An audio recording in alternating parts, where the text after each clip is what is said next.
யாழ்ப்பாணம் பருத்தித்துறை கடற்பரப்பில் அத்துமீறி நுழைந்த 13 இந்திய மீனவர்களும் விளக்கமறியலில் வைக்கப்பட்டுள்ளனர். அவர்களை மல்லாகம் நீதவான் முன்னிலையில் நேற்றிரவு ஆஜர்படுத்திய போது எதிர்வரும் 10ஆம் திகதி வரை விளக்கமறியலில் வைக்குமாறு உத்தரவிடப்பட்டுள்ளது.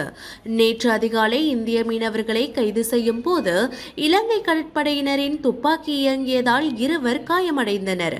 காயமடைந்த இருவரும் யாழ்ப்பாணம் போதனா வைத்தியசாலையில் சிகிச்சைக்காக அனுமதிக்கப்பட்டுள்ளனர்.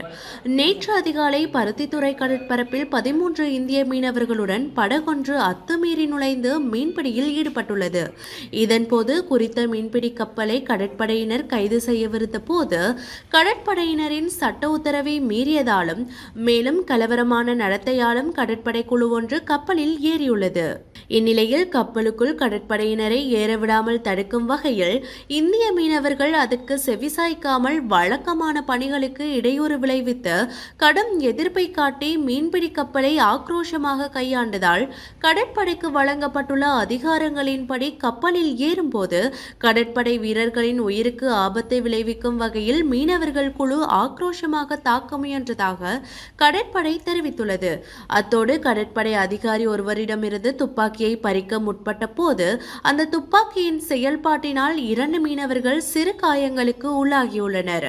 இந்நிலையில் காயமடைந்த இந்திய மீனவர்களை யாழ்ப்பாண இந்திய துணை தூதுவர் சாய் முரளி மற்றும் பாராளுமன்ற உறுப்பினர்களான இளங்குமரன் மற்றும் ஜே ரஜீவன் ஆகியோர் நேற்று மாலை பார்வையிட்டிருந்தனர் என்பதும் குறிப்பிடத்தக்கது.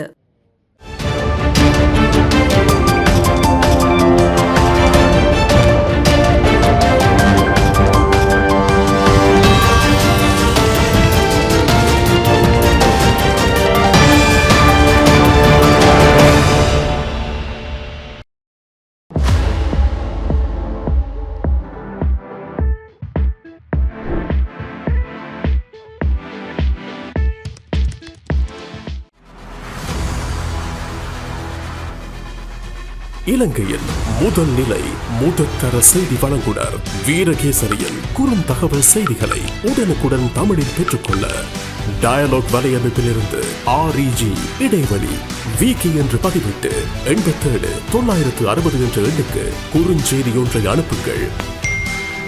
வீரகேசரி செய்தியுடன் இணைந்திருங்கள்.